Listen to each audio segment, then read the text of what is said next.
ब्रह्म ऋषियों की सभा में ये वर्णन हुआ कि मार्कंडेय जी मृकंड ऋषि जी के पुत्र हैं। बाल्यावस्था से ही इनके पिता ने इनको अखंड ब्रह्मचर्य और निरंतर मंत्राकार वृत्ति करते हुए तप की शिक्षा दी।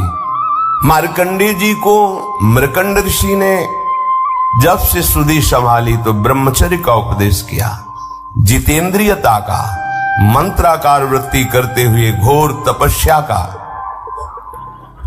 पिता के बताए हुए साधन में मार्कंडेय जी विधि पूर्वक तपस्या, शास्त्रों का स्वाध्याय और आजीवन अखंड ब्रह्मचर्य का व्रत लिया।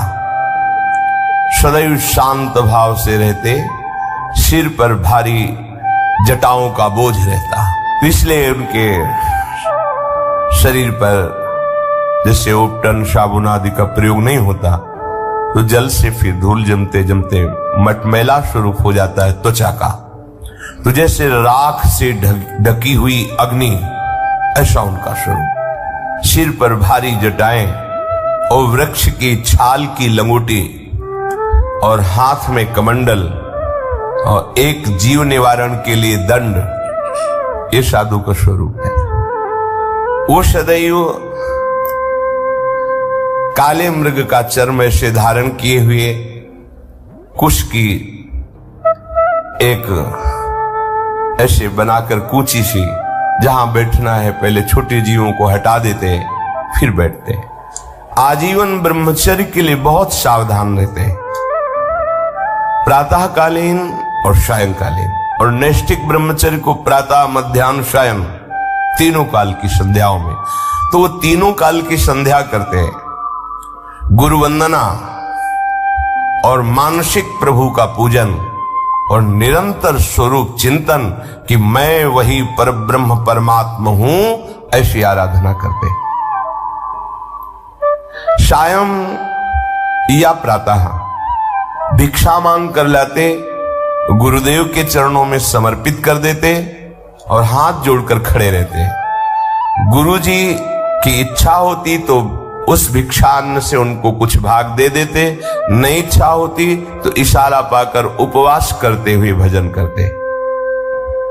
मार्कंडेय जी ने इस प्रकार तपस्या और भजन स्वाध्याय में बहुत वर्ष व्यतीत किए।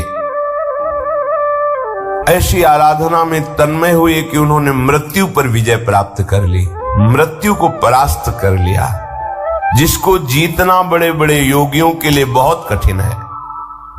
मार्कंडेय जी जब मृत्यु पर विजय प्राप्त की तो ब्रह्मा, भृगु, भगवान शंकर, दक्ष प्रजापति, अन्य बड़े बड़े देवता, पितर सभी आश्चर्यचकित हो गए। इनकी मंत्राकार वृत्ति, आजीवन ब्रह्मचर्य, परम पवित्रता, तपस्या, त्रिकाल संध्या, इसके प्रभाव से मृत्यु पर विजय देख करके सब आश्चर्यचकित हो गए। कहीं किंचन मात्र हृदय में कोई अन्य चिंतन नहीं, कोई क्लेश चिंतन नहीं, इंद्रियातीत स्थिति। ये जो भी भजन करता है वो इसी तरह आगे बढ़ता है। पर आप विषयों को सुख मानकर जब अपने भजन पद्धति को शिथिल कर देते हैं तो आप योग्यता खो देते हैं परमानंद की। नहीं तो जिए काल बस ना परे, सेवक जी कह रहे हैं। मृत्यु क्या समुझ जे आए शरण ते डरत ना काल डर, काल विजयी हो जाता है भक्त। मार्कंडेय जी के हृदय में महायोग उपस्थित है। महायोग किंचन मात्र कोई भी मन में अन्य स्फुरणा ही नहीं, केवल सच्चिदानंद भगवान। 6 मनवंतर व्यतीत हो गए भजन करते हैं, 6 मनवंतर। 7वां मनवंतर लगा तब देवराज इंद्र घबरा गए और उन्होंने सभा बुलाई और कहा किसी भी तरह मार्कंडेय ऋषि को चंचल करो, इनकी साधना भ्रष्ट करो। डर रहता है अपनी कुर्सी का, इंद्र पद का, कि कहीं ये चला ना जाए। और उनको ये पता नहीं कि महानुभाव ऐसी स्थिति में होते कि ब्रह्मा का पद भी इनके लिए कोई महत्व तो नहीं रखता, फिर देवराजेंद्र पद का क्या। पर पद के भोक्ता जनों को ये भय लगता है कि कहीं ये तपस्या करके मेरे पद को न छीन ले। तपस्या में विघ्न डालने के लिए सभा बैठा ली और सभा में निश्चय किया गया कि त्रिलोक विजयी कामदेव, अप्सरा, मलय, बसंत, ये सब जाएं और मार्कंडेय जी की एकाग्रता में विघ्न डालें, उनके अंदर काम प्रकट करें। साथ में लोभ और अहंकार को भी भेजा, तुम भी अपना प्रभाव दिखाओ, क्योंकि बिना अहम के भोक्ता भाव नहीं आता और बिना भोग सुख के लोभ के वृत्ति चंचल नहीं होती। इसलिए लोभ और अहंकार को भी आदेश किया। ये सब मूर्तिमान होकर वहां रहते थे। उनकी आज्ञा के अनुसार जहां मार्कंडेय जी भजन कर रहे थे गए, हिमालय के उत्तर की ओर है, पुष्पभद्रा नामक नदी के तट पर, वहां एक चित्रा नाम की विशाल शिला है, उसी में मार्कंडेय जी वास करते थे। बड़ा ही सुंदर मनोहर वृक्षों से युक्त, वृक्षों के झुरमुट में स्थान स्थान पर पुण्यात्मा अन्य ऋषिगण भी निवास करते थे। मृदु पवित्र निर्मल जलाशयों से भरा हुआ, कहीं मतवाले भौरे गुंजार कर रहे हैं, कहीं कोकिला पंचम स्वर में कूक रही है, कहीं मतवाले मोर पंख फैलाकर नृत्य कर रहे हैं, कहीं मतवाले पक्षियों का झुंड कलरव कर रहा है। ऐसे परम पवित्र शांत मार्कंडेय मुनि के आश्रम में इंद्र के द्वारा भेजे हुए पहले वायुदेव ने अपना प्रभाव दिखाया। पुष्पों का सौरभ लेकर मंद मंद वायु, सुगंधित वायु उन्माद प्रकट करने वाली आश्रम में चली। शीतल झरनों की नन्ही नन्ही फुइयां और पुष्पों का सुंदर पराग और सौरभ लेकर पहले वायु ने अपना प्रभाव दिखाया। वो वायु कामदेव को उत्तेजित करने वाली थी। अब कामदेव के सखा बसंत ने अपना प्रभाव प्रारंभ किया। संपूर्ण सुहावना मौसम, संध्या का समय था। भगवान चंद्रदेव उदित होकर के अपनी शीतल किरणों का विस्तार कर रहे थे। सहस्त्र सहस्त्र लताएं वृक्षों का आलिंगन की हुई धरती पर झुक रही थी। नई नई कोपलें, सुंदर सुंदर रसीले फल, फूलों के गुच्छे ऐसे शोभायमान हो रहे थे। बसंत का साम्राज्य संपूर्ण वन को बहुत ही सुंदर कर दिया। अब कामदेव ने प्रवेश किया। उनके साथ विशेष गायन के द्वारा मोहित करने वाले गंधर्व और ऐसा ताल से संगीत बजाने वाले जिससे उन्मत्तता चढ़ जाए, और स्वर्गीय अप्सराएं, और उनके बीच में 5 बाण संधान करने वाला कामदेव, हाथों में पुष्पों का धनुष और 5 बाण। मार्कंडेय जी भगवान के चिंतन में तन्मय थे। उनके नेत्र बंद थे, पर तेज ऐसा था मानो जाज्वल्यमान अग्नि की ज्वाला ही विराजमान हो। एक बार देखकर पूरा परिकर काम का भयभीत हो गया कि कहीं कोई ऐसी त्रुटि हो गई तो भस्म ही कर देंगे।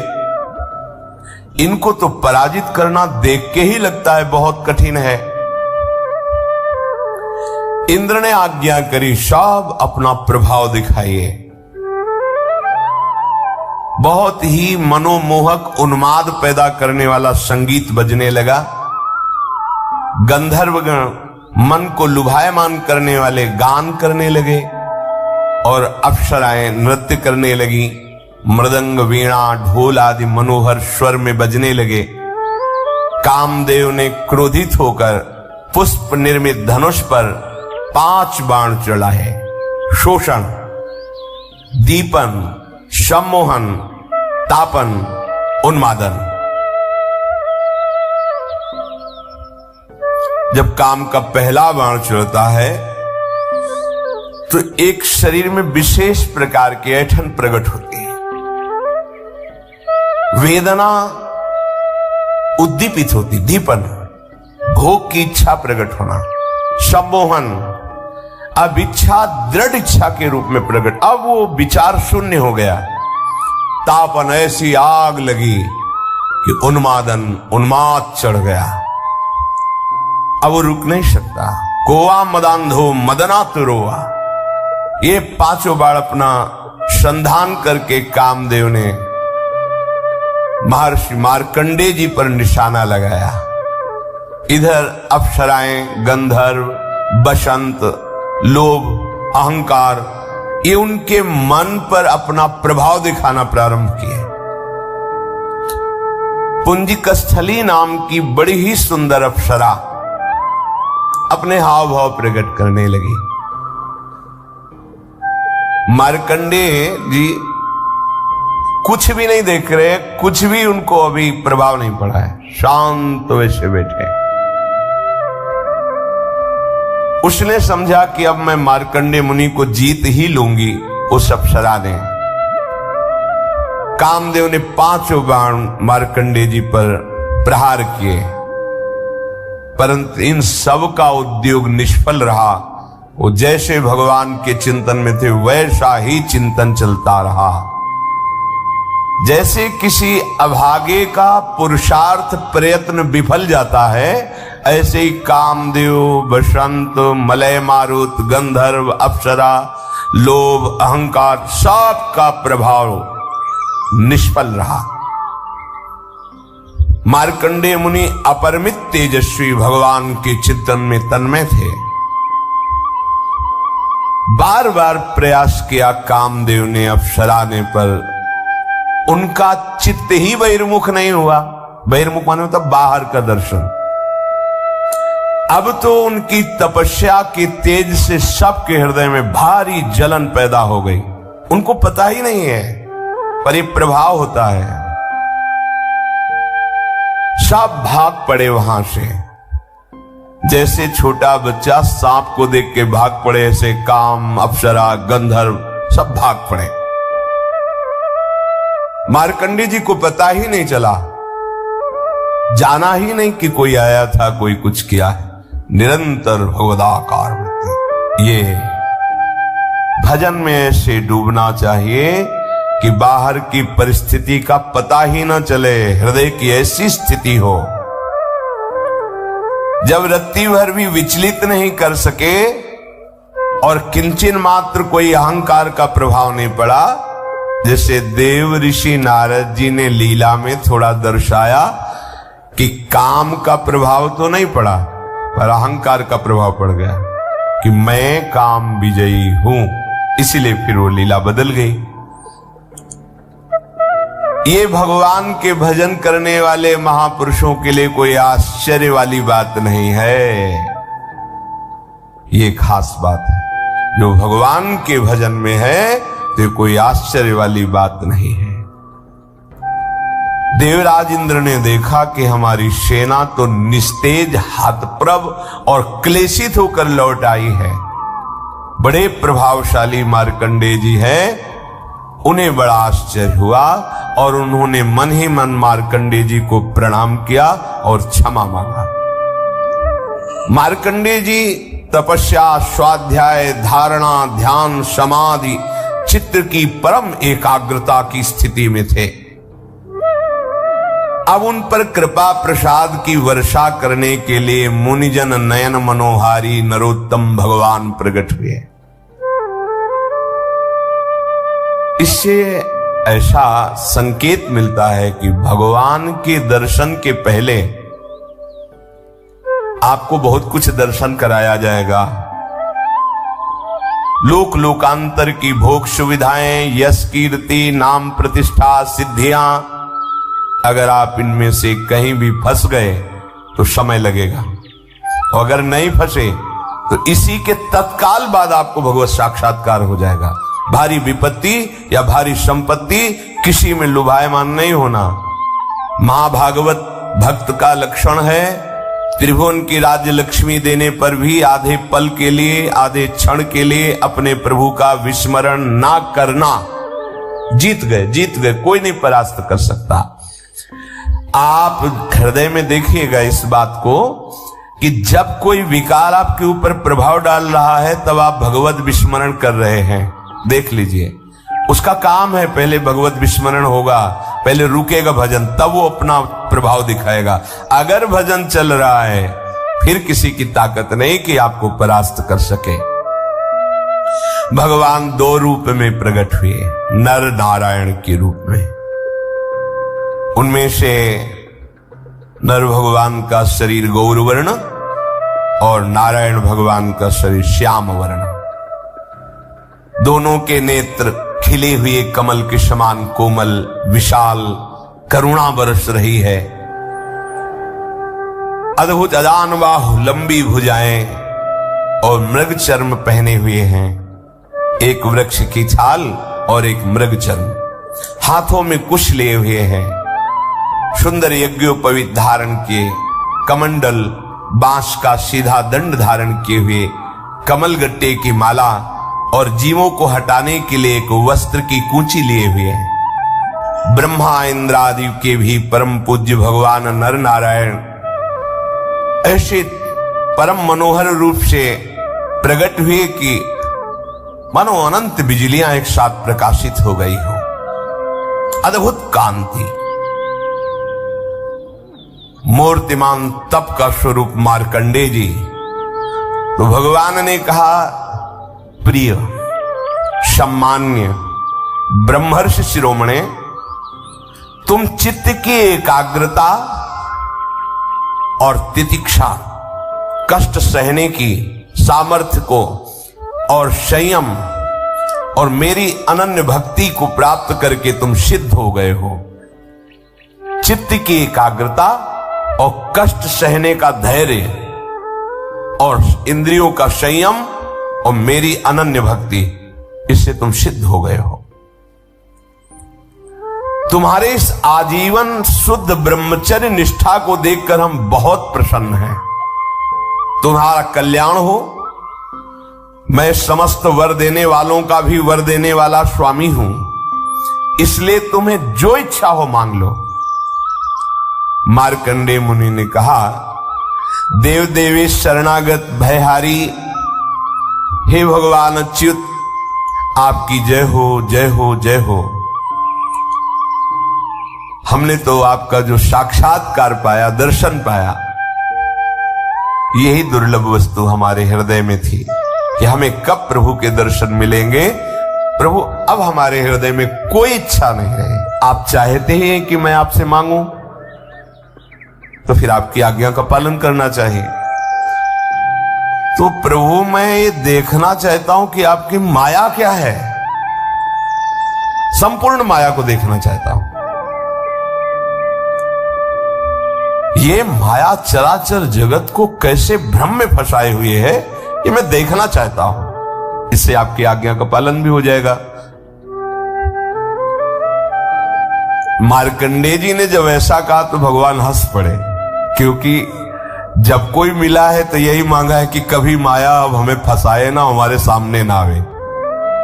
और मार्कंडेय जी कह रहे, मैं देखना चाहता हूं क्या है आपकी माया, क्योंकि बचपन से भजन में लगे हैं, माया का कोई प्रभाव ही नहीं।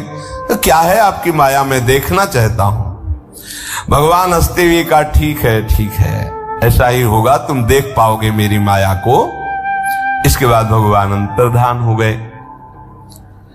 मार्कंडेय जी अपने आश्रम में रहकर इस बात का चिंतन कर रहे हैं कि भगवान कह रहे थे माया दिखाएंगे, अभी तक तो दिखाया नहीं। मार्कंडेय जी की जिधर दृष्टि जाती, चाहे सूर्य में, चंद्रमा में, अग्नि में, जल में, पृथ्वी में, वायु में, आकाश में या अंतःकरण में, अब उनको सब जगह भगवान ही भगवान दिखाई देते। जित देखूं तित श्याममयी है। तो माया कैसे दिखाई दे? ऐसे हृदय में कहीं माया प्रवेश करती?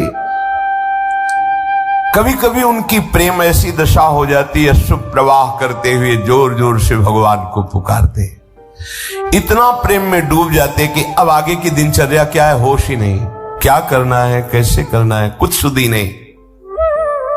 पर एक बात अंदर बनी रहती कि भगवान से कहा था माया दिखा दो, कह रहे थे कि ठीक है ऐसा ही हो, अंतर्धान हो गए। एक दिन की बात है कि वो पुष्पभद्रा नदी के तट पर आसन पर बैठे हुए भगवान का चिंतन कर रहे थे। उसी समय उन्होंने देखा बड़ी भयंकर आंधी आ रही है और बहुत ही गर्जना पूर्वक वो वायु बढ़ रही आंधी। इतने में ही देखा विकराल बादल आ गए, बिजली कड़क रही है और रथ के धुरे के समान मोटी मोटी धार जल की वर्षा हो रही। फिर मार्कंडेय जी ने देखा चारों समुद्र उफान में हो गए, पृथ्वी को निगलते हुए बढ़ते चले आ रहे हैं।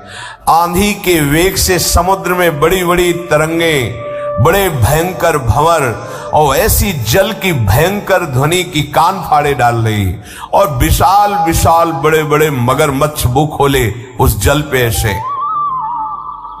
उस समय बाहर भीतर चारों ओर जल ही जल हो गया, पूरी सृष्टि जल में डूब गई। कहीं न पृथ्वी न स्वर्ग न ऊपर न नीचे कुछ नहीं, केवल जल ही जल और भयंकर बिजली की कड़कड़ाहट और वेग भरी आंधी। मार्कंडेय जी घबरा गए।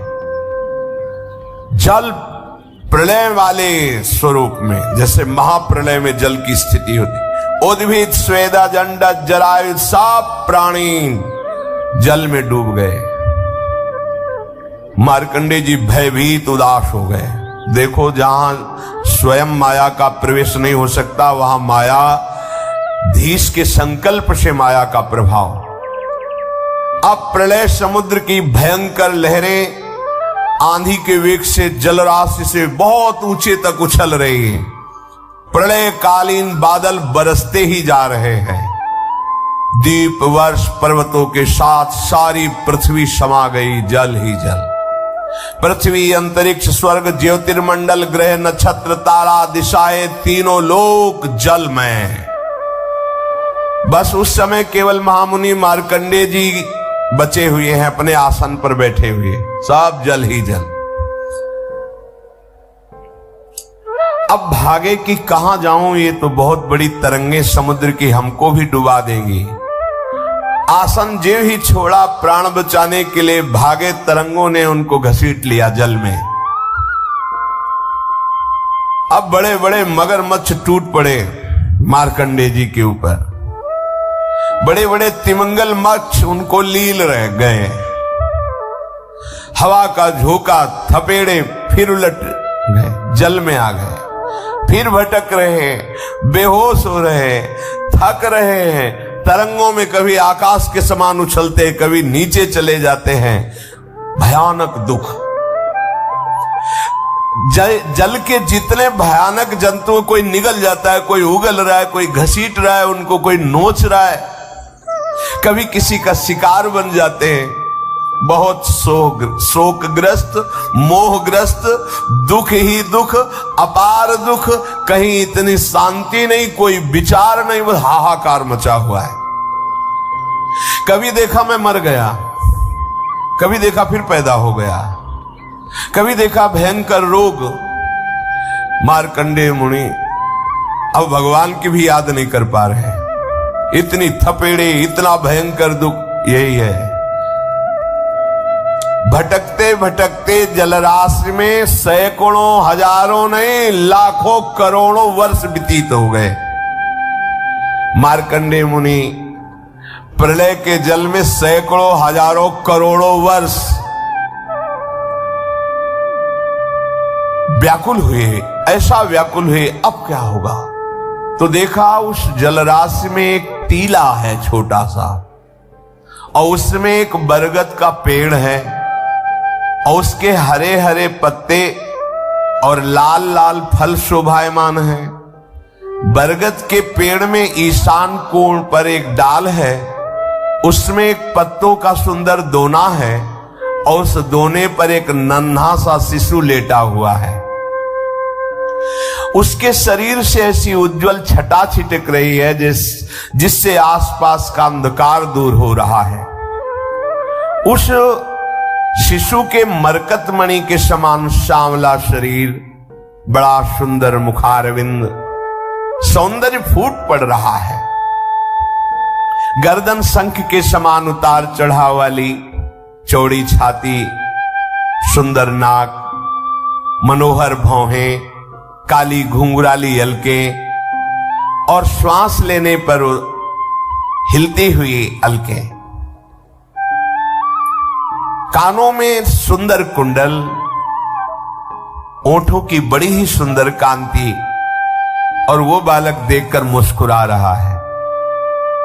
करारविंदेन पदारविंदम मुखारविंदे विनिवेशयंतम वटस्य पत्रस्य पुटे शयानम बालम मुकुंदम मनसा स्मरामि।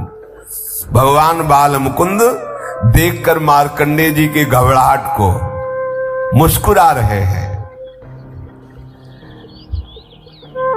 और इस मुस्कुराहट से बड़ा सुख मिला मार्कंडेय जी को। बड़ी गंभीर नाभि, छोटा सा पेट, पीपल के पत्ते की तरह चिकना, श्वास लेने पर बल पड़ जाता है पेट पर, नन्हे नन्हे सुंदर छोटे हाथ, छोटी छोटी अंगुलियां, और वो प्रभु अपने कर कमल से, दोनों कर कमल से दाहिने चरण कमल को पकड़ के उसका अंगूठा मुख में डाल के चूस रहे हैं। बाल गोविंद करारविंदेन पदारविंदम मुखारविंदे विनिवेशयंतम। मार्कंडेय मुनि ये दर्शन पाकर, जो अभी तक प्रलय की थपेड़ों में, जल के जंतुओं में क्लेश पा रहे थे, थोड़ा शांति मिली, थोड़ी थकावट मिटी, आनंद हुआ, हृदय प्रसन्नता की तरफ बढ़ा।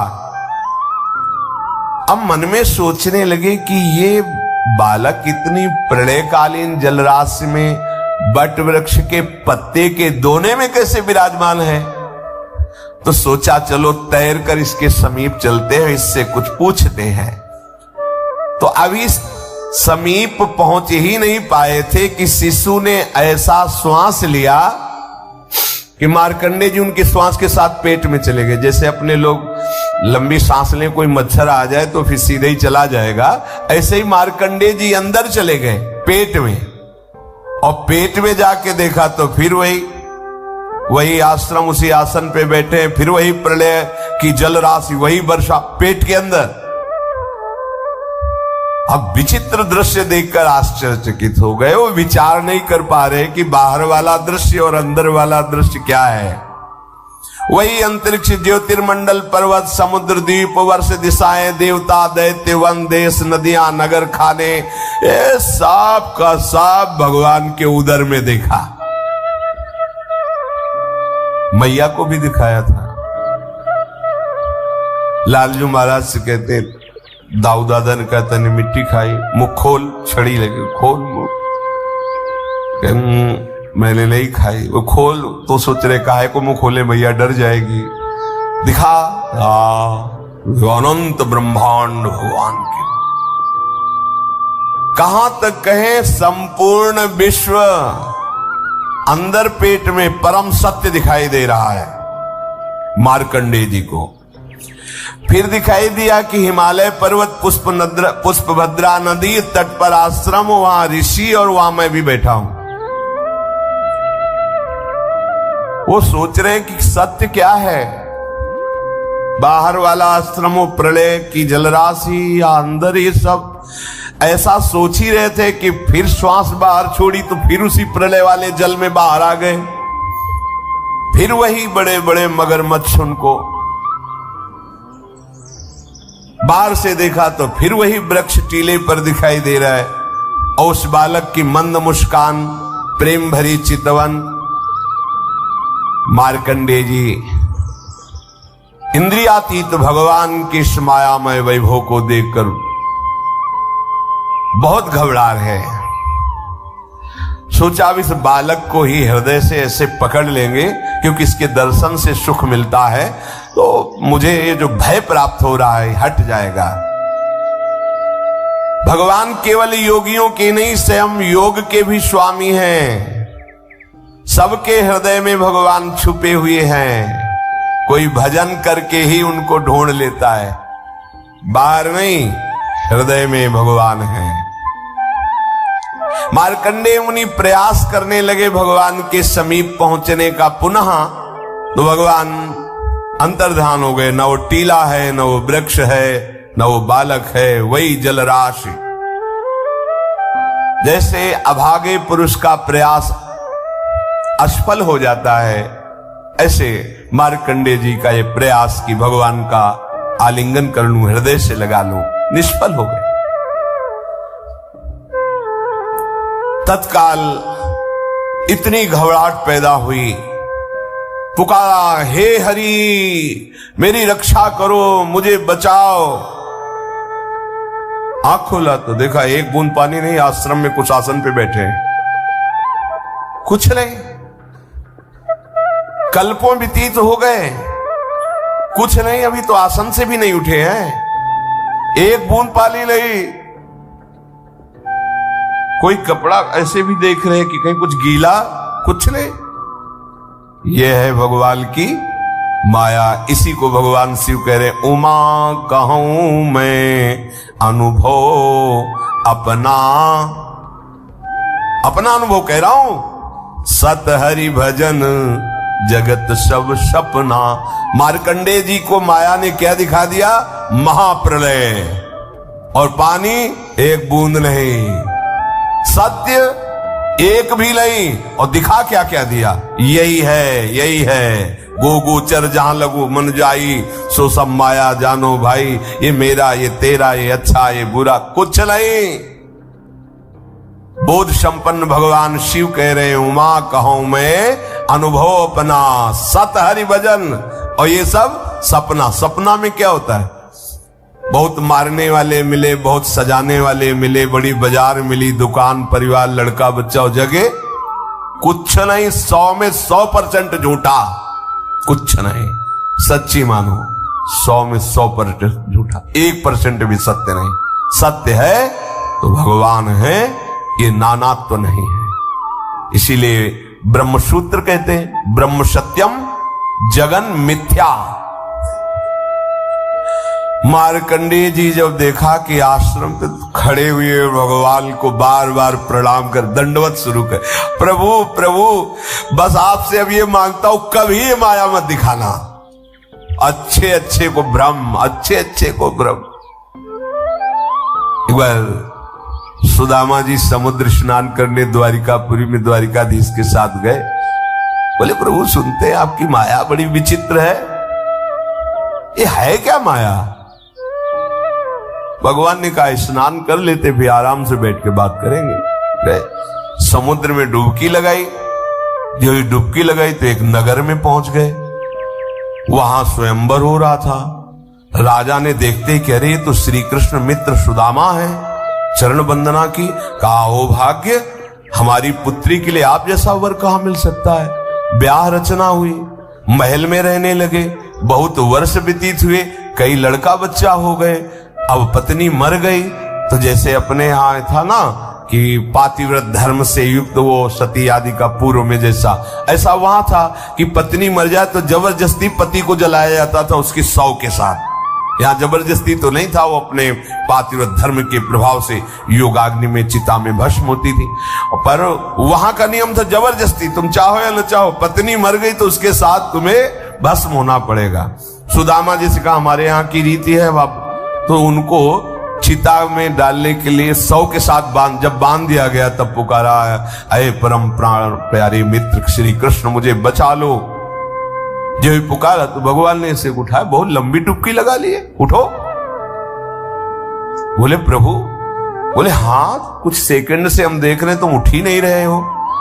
बोले, प्रभु सेकंड मिनट, अरे कितने वर्ष हो गए, ब्याह हो गए, लड़का बच्चा हुआ, तो हम चिता में जलाए जा रहे। बोले, यही मेरी माया है, कुछ नहीं है, कुछ नहीं। न नगर न राजकुमारी, तहां रमा न राजकुमारी, तब हरि माया दूर निवारी, तहां न रमा न राजकुमारी। ये बस मामे वे प्रपद्यन्ते माया में ताम तरंती थे। आपको सत्य लग रहा है, डर गए सुदामा जी कि अब तो चिता में भस्म ही होना, डर गए मार्कंडेय जी, इतने महामहिम जिनके आगे काम और अप्सरा सब भयभीत होकर भाग गए। कोई ऐसे कि नहीं त्राहिमाम शरणागत, ऐसी रचना रच देंगे कुछ नहीं है पर सब कुछ हो जाएगा। मार्कंडेय जी ने मन ही मन कहा, हो ऐसी अपार सामर्थ्यशाली भगवान की माया जो बिल्कुल असत्य है पर सत्य से भी बढ़कर लगती है। बड़े बड़े विद्वान इसी के आकर्षण में अपने जीवन को नष्ट कर देते हैं। गंवार नहीं कहा, विद्वान कहा है। बड़े बड़े विद्वान इसी माया के खेल में अपने जीवन को नष्ट कर देते हैं। हे शरणागत वत्सल, आपके चरणों का जो आश्रय ले लेता है, आप जिसे अभय दान दे देते हैं, वही इस माया से मुक्त हो जाता है। मार्कंडेय जी भगवान के चिंतन में पुनः तन्मय हो गए। शेष चर्चा आगे। श्री राधा वल्लभ लाल।